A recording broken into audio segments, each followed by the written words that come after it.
There we go. Let's get this show on road, shall we? Get this show on road. Bobby being hooked up. Hooked up. Yeah. That'll keep you from running away. Oh, bugger, I've forgotten your collar. Let me take this down a bit. All completely homemade this, so yeah, that hopefully keep your head from jotting off so I can get you done. Yeah. Well, good evening everyone. Just getting started, so I'm using this brush. It's a dematter brush. Oh, okay then. You can't sit down, can you?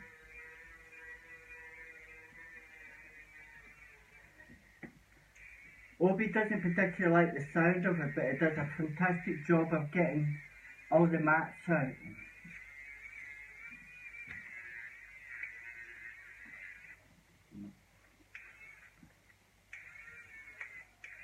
Again, just supporting the head, the hair. Mind hold by the hair, not the skin.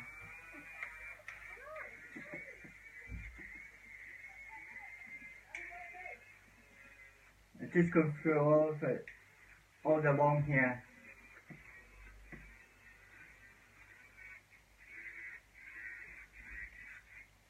One thing I found about this brush, a comb, I think it's got, yeah, it's called a comb.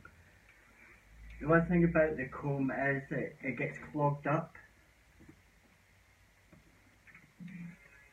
so you have to clean it out, which can be a bit laborious, but I find a good sharp pointed knife helps clear out the little chambers.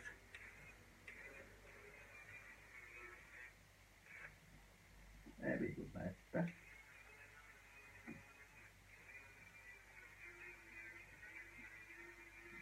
I wonder if that needs to be a bit tighter. Don't want you getting inside me.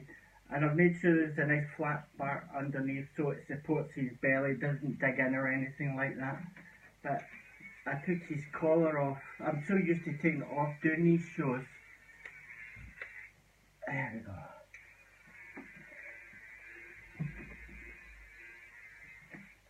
Actually, I'll use the slicker brush for that.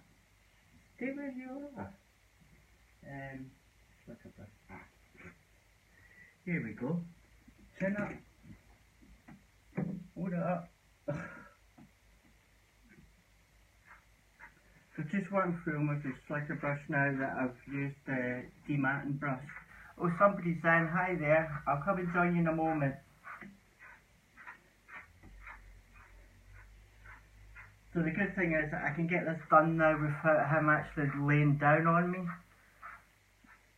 Because I realise that need to do a little bit of trimming of the beard because it's long on one side, short on the other. So I want to make sure it's an even job.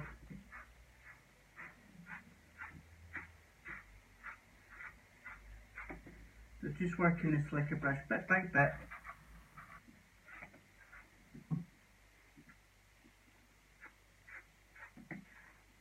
Again, not putting any pressure on the actual brush. You don't need to. It doesn't need any pressure. The little bristles do their own thing. Oh, are you tired? Is it from all that work in the garden? Yeah? All that work you did in the garden?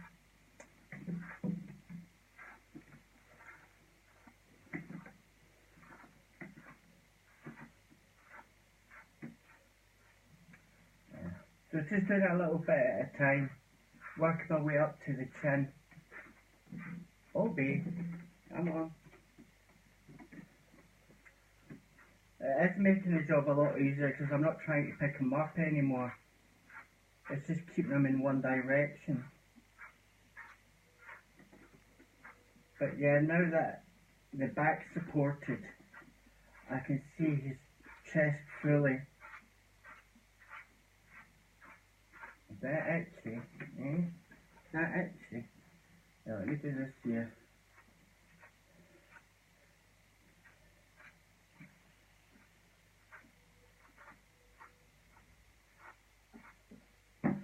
So because now I've got the back supported, I can really use both my hands on actually getting any other mats that are there, which I always get some round his neck for some reason.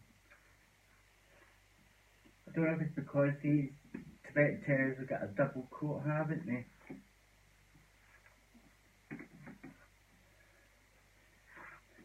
But you're looking very regal, Obi. You look very regal, you do.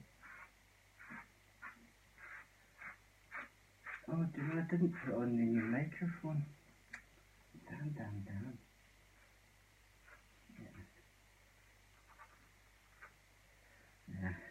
Yeah, he's got to need a bit of work round the neck because it's very, I can see the line cut's very uneven. Yeah, the line cut's uneven, yeah. I have to cut it. Get it into shape, yeah.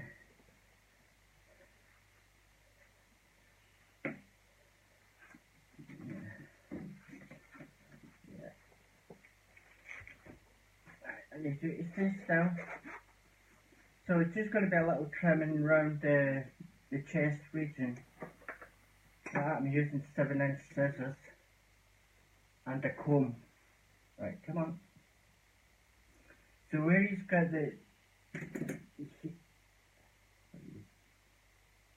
on his right side, it's sort of like hanging down a bit longer than what it could be. I'm using curved knife scissors here, so I'm just making sure it's all an even cut.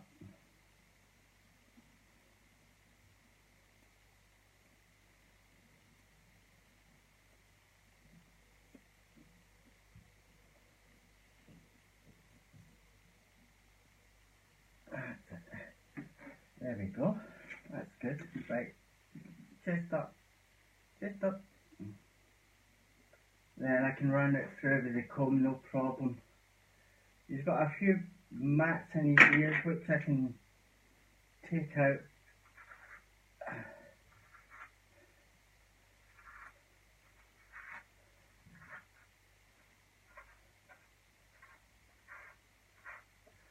So what I'm doing is I'm brushing underneath, but I'm holding the hair on top, and I'm just brushing it through a little bit at a time so that I can get a run on the mats that he's got. He doesn't have many, but the ones that he does have are whoppers because he seems to get mats out every couple of days. Because I did them on Thursday.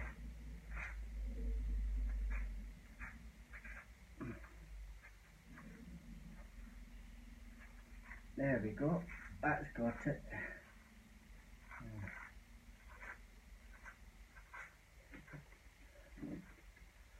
That's it. It's getting nice and bushy as well. I'll just quickly go over it with this.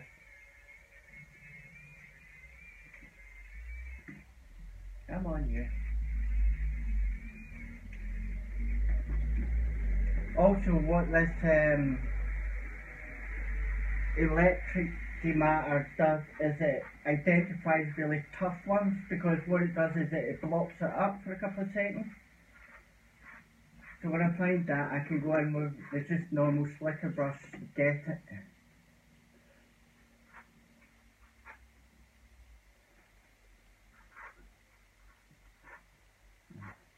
Doing a little bit at a time.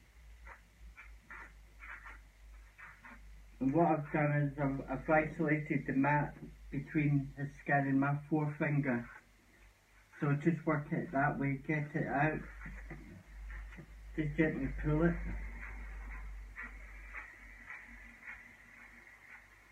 There we go. Right, I think you're going to have to pick your bum up. Your bum. Right, so what I'm going to do now is I'm going to work in the back paws first.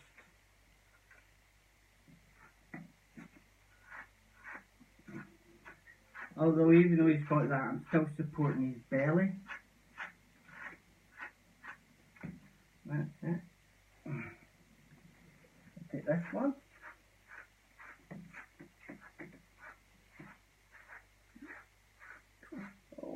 a big yawn, isn't it? That's a big yawn. Good thing because he's getting groomed regularly is that his paws fluff up really fast. Just a quick feel to make sure there's no mat.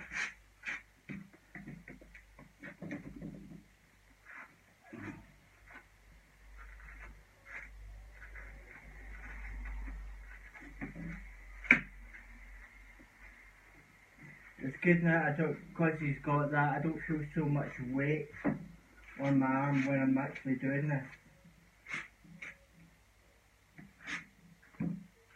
And also I can see underneath areas that he needs cut.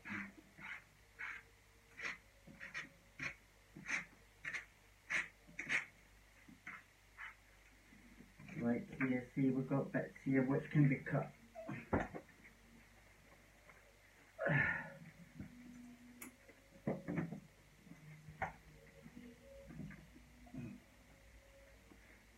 Well, you keep your tail out of the way.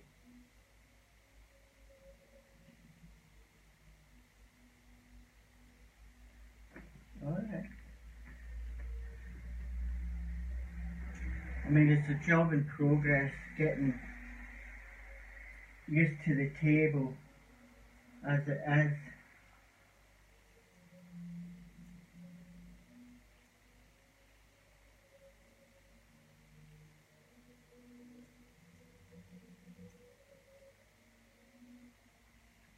And I don't mind a bit of hair there.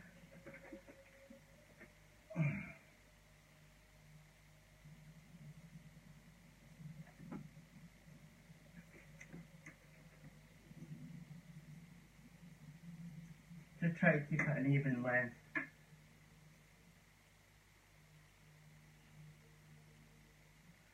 So it creates a layered effect. Eh? It creates a layered effect, yeah. You're getting nice and close to the screen now, aren't you? Yeah, mister. Right, so you can see the chest hair's coming along quite nicely.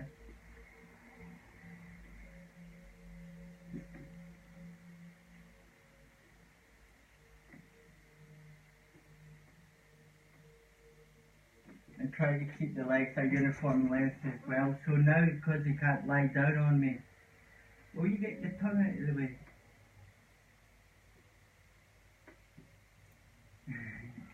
What are you up to? Eh? What are you up to? Yeah, you're up you too. There we go. There we go. Alright, brother. Alright, yeah. Yeah, I'm getting lots of kisses, man. Oh, a lucky daddy. Alright, so now let's take this off you. You can come down for 5 minutes. Oh, take it easy. Oh, do you want a treat, do you? Okay, let's give you a treat. There you go. There you go, Jenna. There we go. Yeah. Oh, hi everyone. Oh, hi Beverly. Nice to see you. Let me see who else is in here. Hi Claudia. Oh, bugger.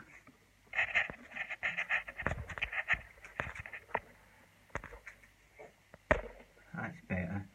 Hi Claudia. Hi Julie. Hi Andrea. Hi Becky.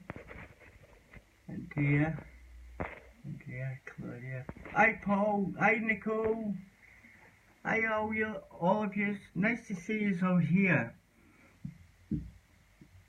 I hope the work on the table looked a bit better. Actually, I find that it's a little bit compressed, but I'll get used to it. I've had them on the table maybe twice this week, so I've been doing them, and I'm just getting used to it. But I took his collar off there because of the shows. I always take his collar off. I always sort of make a point of it. But where I've got the table now with the H-frame, I actually should be leaving the collar on so it stops him from like really moving about. So anyway, what I did tonight was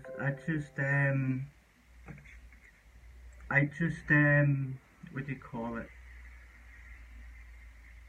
I was just cutting all the areas that I obviously couldn't get to before, and I've been doing a little bit each time that I actually put them on the table, which is the third time, including this evening. But yeah, it feels a lot easier and a lot less heavier on my arm, especially when I'm trying to support his whole body, when I'm trying to get round the back of his paws. But I think it will actually give me a much easier cut now. Now, I'll show you this.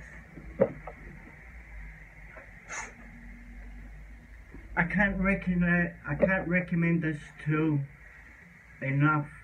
This is particularly good for TT.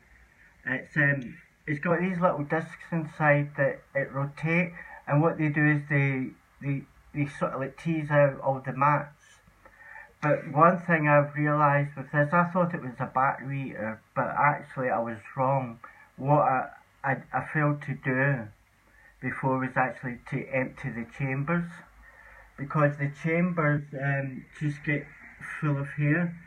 So I ended up spending absolutely ages just cleaning the thing, but I found a really sharp knife or a screwdriver, but make it small and make it sort of like to get the hair out, because it's really difficult. But once I cleared it out, it's working absolutely fine.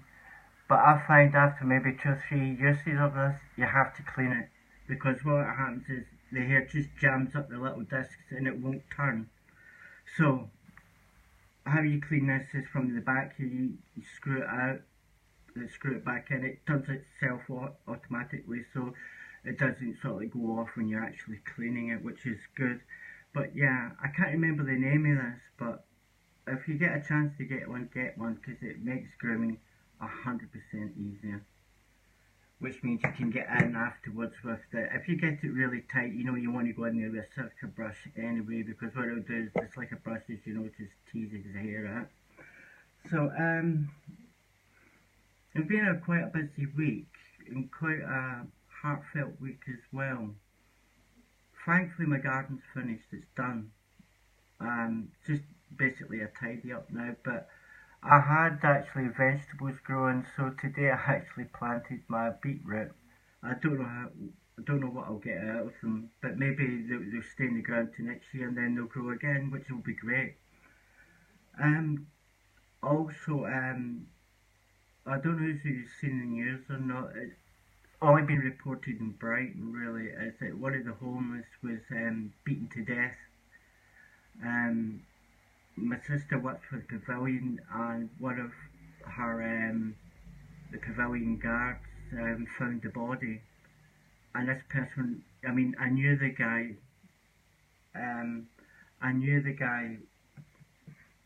as a, he didn't class himself as homeless.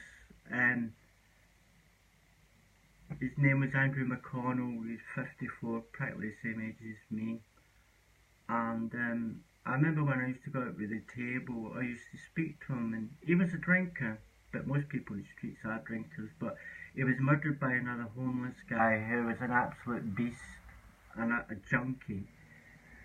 And I think this wasn't over drugs or anything. I think the guy, Andrew Connor, might have had some money on him, and this guy wanted it bad and absolutely pulverised the guy. And the thing was, he lay in the pavilion gardens for nearly 7.5 hours with massive head wounds. And like I said, one of Nicola's colleagues found the body, and so, I mean, keep that guy in your thoughts and prayers. I mean, it's a horrible thing to see. Being ex-army, I've seen action, and I know what it's like to see a dead body just laying there, and I think it's really sad that this is happening in Brighton. and with all the things that's been going on. We had the Pride at the weekend, and that was really good, but I didn't go to it. I just didn't feel up to it. My sister went, the pavilion had a float in it, and she says that there was like over 400,000 people in Brighton, which is like, can't even comprehend that.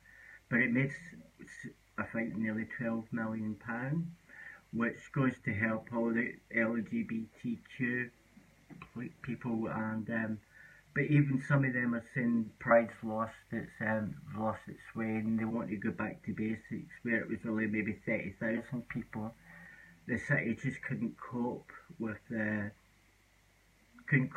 crowds, and the police closed down Brighton Station so people can get into the city, which shows you that something needs to change.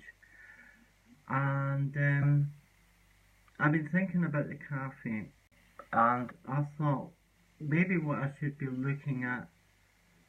Oh, I don't know what happened there. My thingy went a bit funny.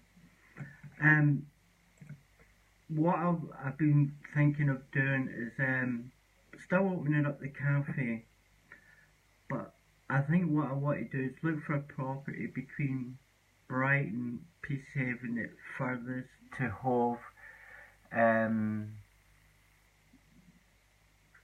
to between those areas, and find a place that's large and give the people that's on the street a place to sleep at night. During the day it's a cafe, it's a business, and the business itself will pay for itself to help the homeless. I know I'll need to speak to the council about having that, but I just think it's a really good idea, because Brighton is one of these places that has more than its fair share of homeless. And look at Oxford at the moment. The homeless in Oxford have to wear, what do you call it? Have to wear barcodes, like they're a number. And I don't want that to happen in Brighton, because that just sounds horrible, having to be tagged because you're homeless. So what I'm doing at the moment is I'm looking at property. And it has to be big, obviously, if it's going to sleep the homeless at night time. But I thought a business that it can pay for itself, but also pay to have a roof over people's heads, where the homeless have access to toilets, access to the internet, they have access to a mailbox. Because if you've got a mailbox, everything opens up for you. Things change because it's an address. It's a place where you can find me. So I know there's a lot of planning to do. So if people know that sort of business type thing, like how would I get round the council saying to them, look, I want to run a business, but I want to have a place of sanctuary for people who are on the streets. I mean, we've got the homeless bus. The homeless bus can only house 10 people. There's triple that on the streets. But the most important thing is the homeless need help. And I think a human being sleeping on the street is wrong in this day and age. We're one of the richest countries in the world, yet we can't look after our vulnerable.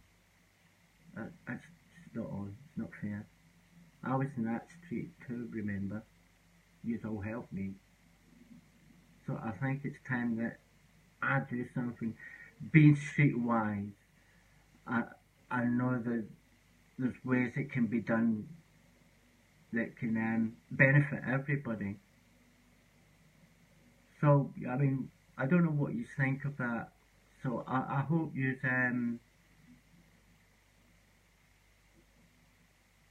think about it and give me some feedback, because I think feedback is important, especially people that know the law, that know rights, know what type of licenses I might need, what type of inspections it would need.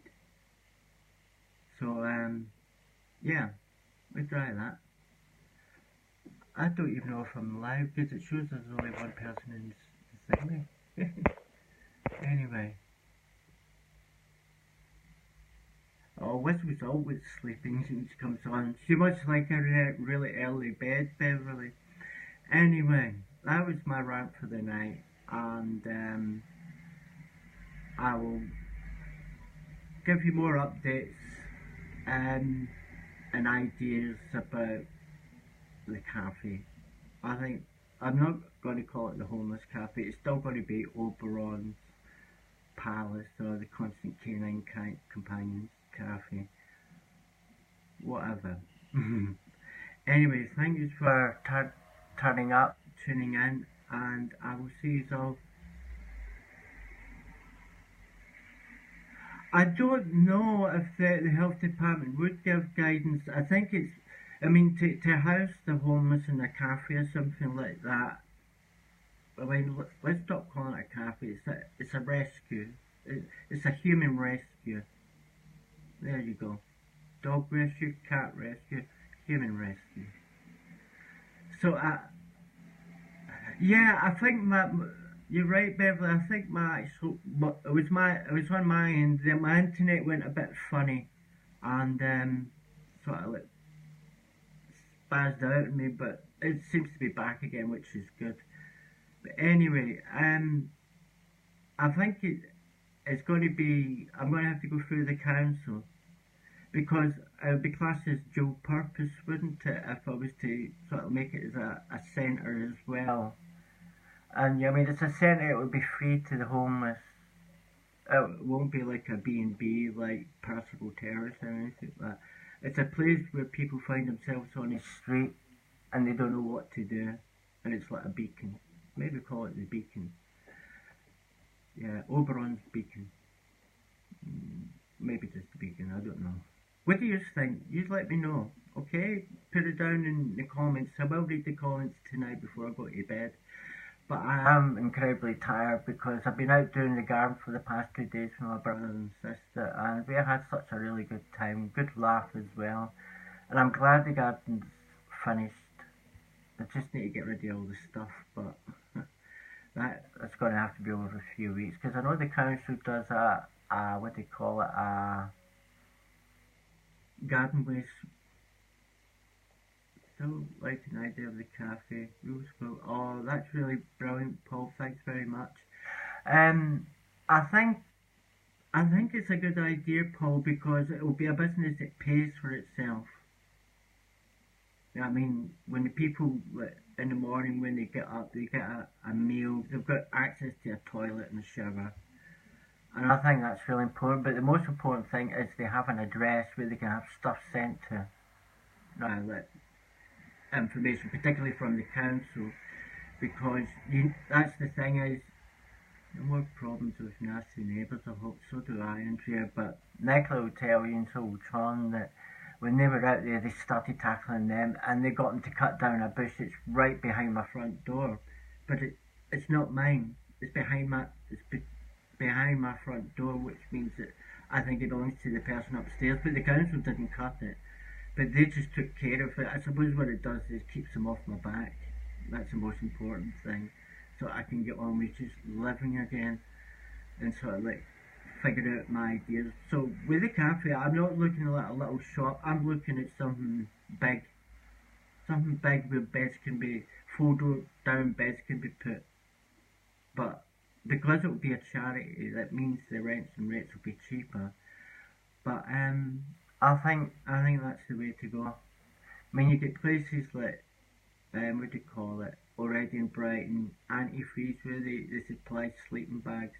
All they need is a bed mat roll, a foldable bed. Yeah? Yeah, you're quite right, Paul. I think what I need is the help with the legalities, dealing with the council, have maybe get a solicitor to sort of like change the purpose of a building with the beacon. Yeah, I think that's good. I just think that's good.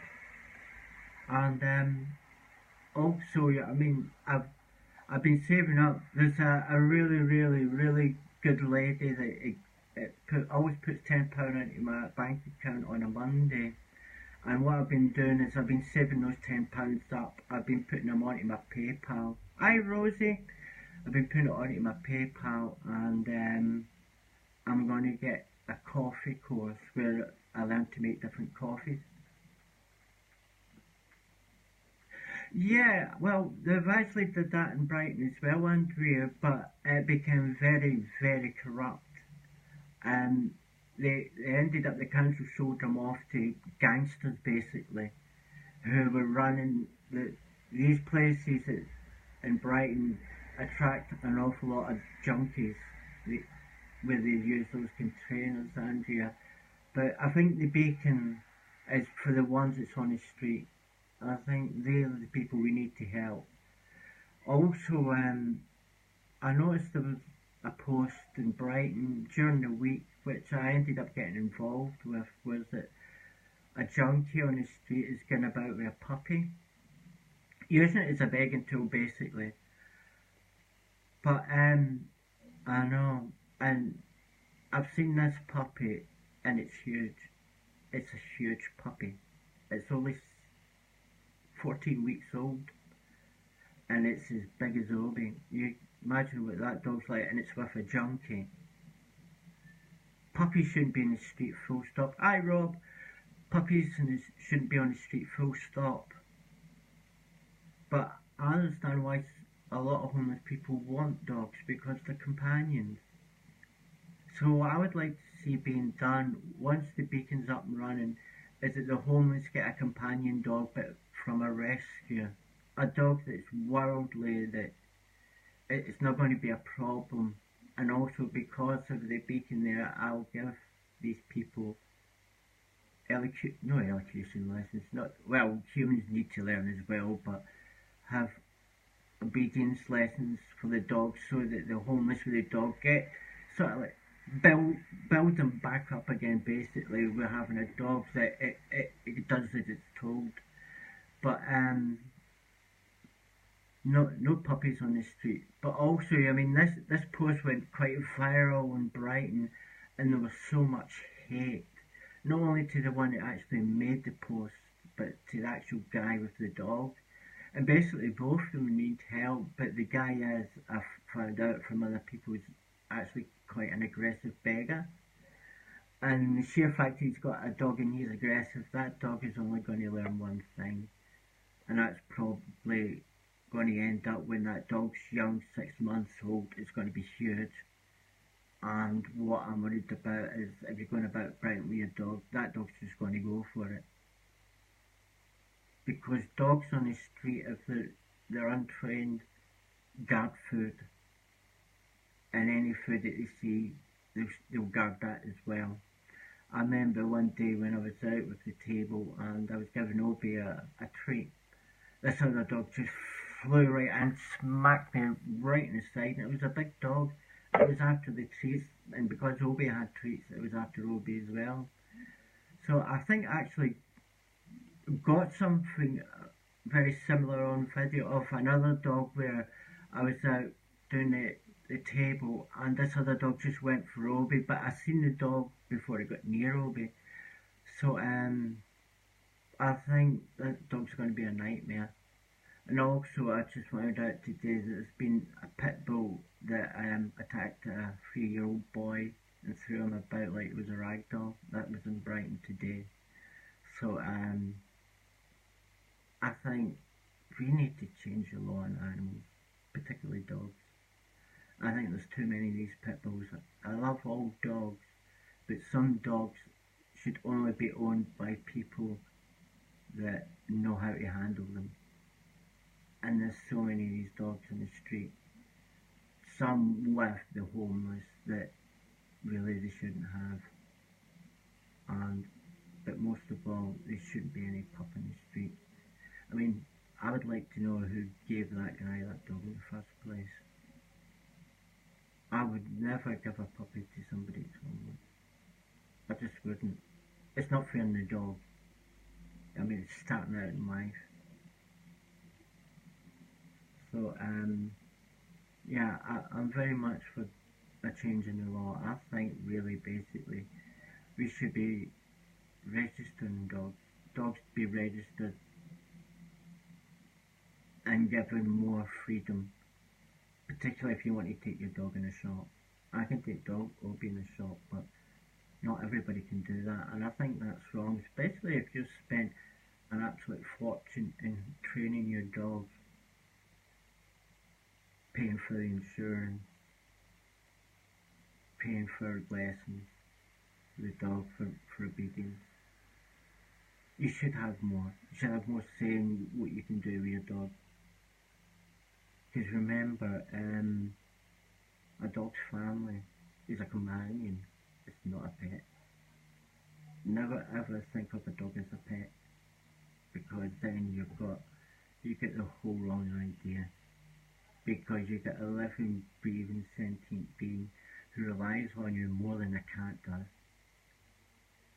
Okay, a cat will come and have his dinner and stuff like that, but a cat is a hunter. It's a born hunter. Dogs aren't born hunters. We make them what they are. And I think part of the responsibility of the government is to recognise that. Opt in. I spent all this money on my dog. I want to take my dog into government buildings. I don't want to leave my dog tied up outside.